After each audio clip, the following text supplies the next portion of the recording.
So you might have come from my discussion last week, where I talked about the role of Goten and Trunks and how finally they've started to become more definable characters, instead of just being, annoying one-dimensional mascots for the supposed next generation of Dragon Ball fans that never occurred. But all thanks to the manga, that's changed, which you should also consider giving a look. However, we also touched upon how a certain part of their overall makeup can now be considered obsolete. Let's take some time to talk about everyone's least favourite fusion. Was that even possible though? I thought fusion was supposed to be cool and all. That's right.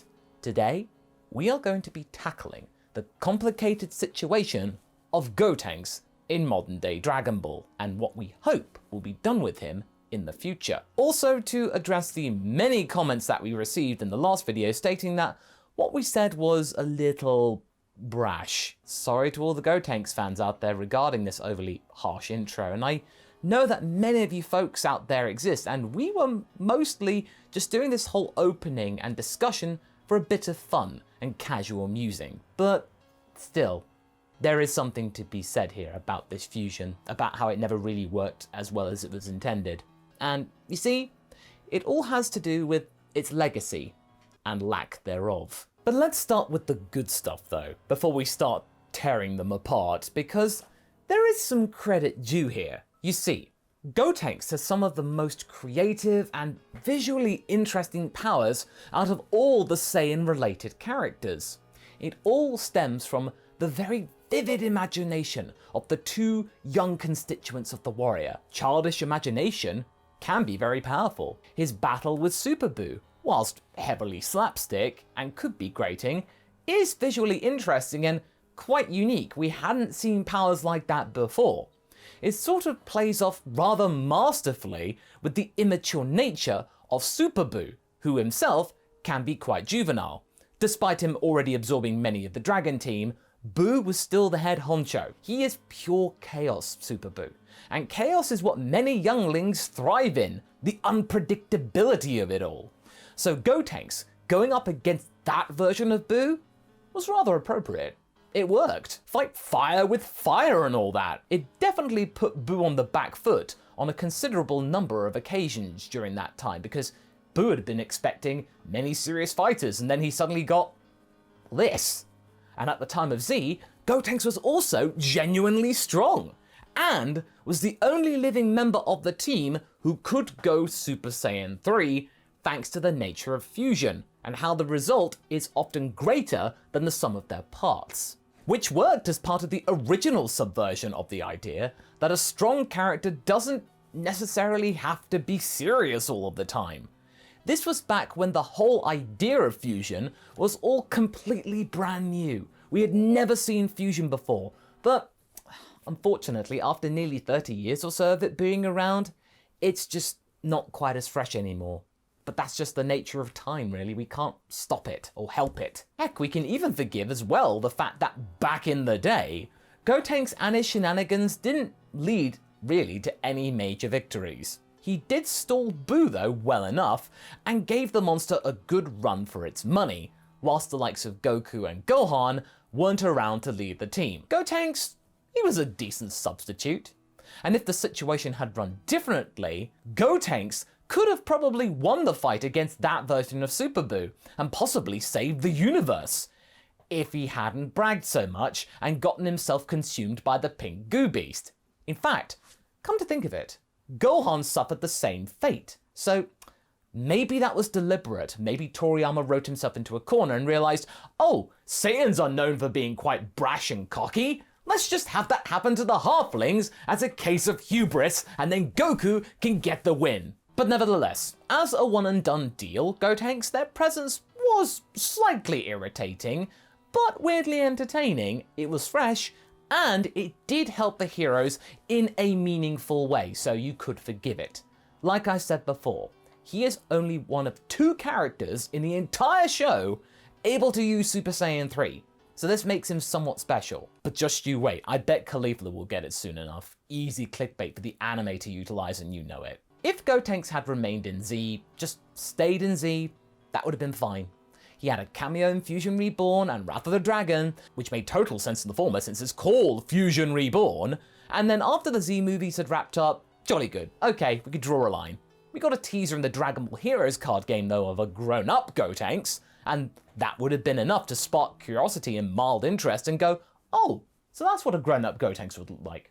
Neat. But where it all falls apart is that the usefulness of Gotenks just simply vanished. Look how they massacred our boy. I dare say that the gag element of the character had been taken to the extreme, and we all hated it. And although some of that initial ire toward the fusion nowadays has been slightly reduced as a fat fusion of superhero, who actually did something good, it's still a big letdown that we have been merely teased with a proper teen Gotenks, instead of actually having one.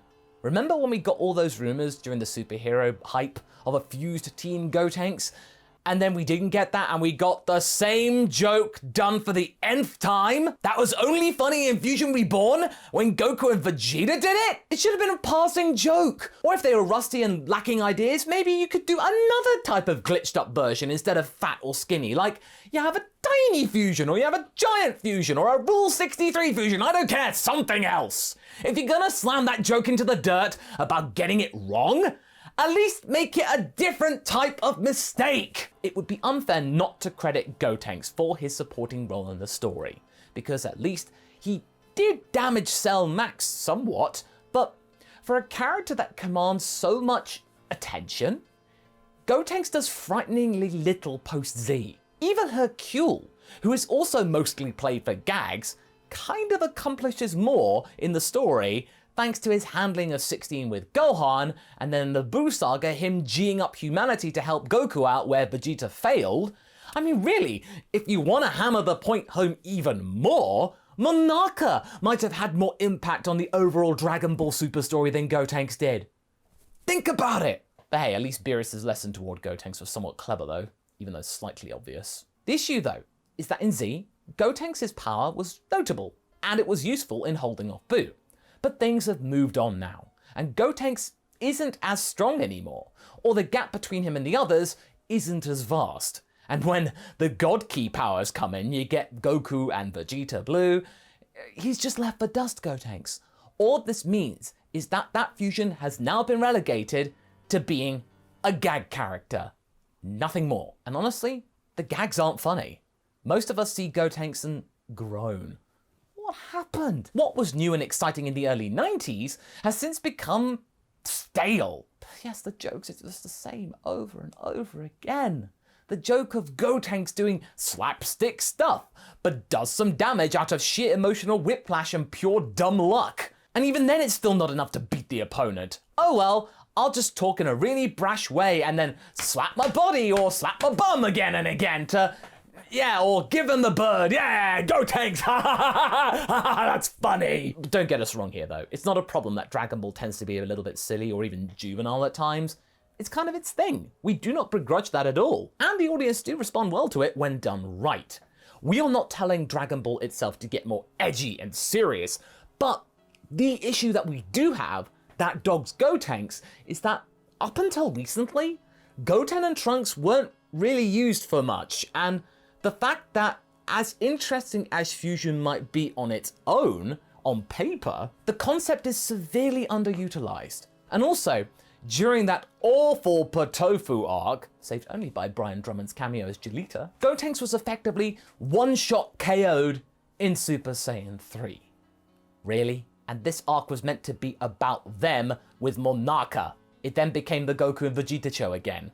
And also, fusion has sort of become a drab affair. The most interesting thing that has been done with the concept of fusion in mainstream Dragon Ball media that isn't the awesome Dragon Ball Fusions game on 3DS, and now apparently I heard there's a manga? Gotta take a look at that. The most interesting part was the whole half-corrupted fused Zamasu idea, about the notion of mortal and immortal beings mixing and how it would work. And it was only present in the anime as well. The return of Gogeta in the Broly movie, and seeing his Gogeta Blue power was awesome, and it was done masterfully in terms of presentation. It then brought to light a sad, recent revelation. Whilst the fusions of Gogeta and Vegeta are inherently cool, and they always will be, their personalities now are basically the same. Nowadays, it's just a case of, oh, do you have the earrings? Cool, just do Vegito. If you don't have them, then just do a dance. Have argues that they always were the same, but I disagree. I like to say that at least Gogeta in Fusion Reborn had a more serious stance about them, against Janemba, and less of the cocky attitude we see in Vegeta. That's why I prefer Gogeta, because that version of Gogeta was really cool and epic. Go look back at the movie and see for yourself. So, to have that one non-Goku Vegeta fusion that we have in the main squad, we don't count Piccolo here, as he basically absorbed Nail and Kami, to be the butt, quite literally, of the same joke time and time again, does not make you excited for the character's reappearance. All it does is make you roll your eyes and say, oh no, not this again. I think only the Yo Son Goku and his friends return OVA didn't treat Gotenks as a complete joke, and that's rather telling. I bet some of you out there hadn't even seen it or even knew it existed. Currently, the biggest fear going amongst the fandom is that Gotenks will be coming into the superhero arc of the manga and hijack the entire thing. Whilst the movie suggests that they had to remind themselves how to do it, he is teased for the manga in terms of turning up, so we don't know yet. But if he does, could we please get a proper Teen Gotenks this time? Like maybe they do get it right during the manga. But the reason we see Fat Gotenks in the movie, or in the movie portion of the arc, is that when it comes to the final fight with Cell Max, in the midst of the high pressure environment, they choke. Simple as that. That would be fair, but just give us the eye candy of a successful fusion with a more rounded personality instead of a more rounded stomach. You see, the thing about it is that the return of Gotenks should be something that we're all excited for. We can't wait to see it. The ultimate act of cooperation between two best friends in a last resort situation in where they have no other option, and something that would work. We don't need Gotenks to suddenly become Gogeta levels of seriousness or power, but he can be coy, playful, a bit immature, but let him be a badass first and foremost. Or, if the writing team don't want him to be a badass, maybe at least show that Goten and Trunks don't need fusion at all anymore. They could be a formidable force in their own right. Maybe make the story about that, how they overcome fusion. I saw a really good example in the Kakame fan manga where they did the same thing. This section of the manga was excellent. So maybe in the official source they could show where Gotenks fails, their individual strengths work. These two have so much more to offer than being just two halves of an so far incompetent being. So if your only idea for Gotenks that you have is just making fun of him, maybe have fun with Goten and Trunks instead, not at their expense. Because as we said in our previous video, these two are fun. It's nice to follow them as they grow up, and it feels very natural and unforced, like these character models have naturally kind of slotted into place. The smaller scale of Hedo's undead creations also seems to work marvels, so why not do that right? Yes, Gotenks will probably never disappear completely, seeing how marketable he is, but all his merchandise shows him being somewhat cool and strong and badass, using his wacky techniques to good effect. And if you based your opinion solely on the merch and then you see the anime, you would be sorely disappointed. This is the character you're getting in the story so far.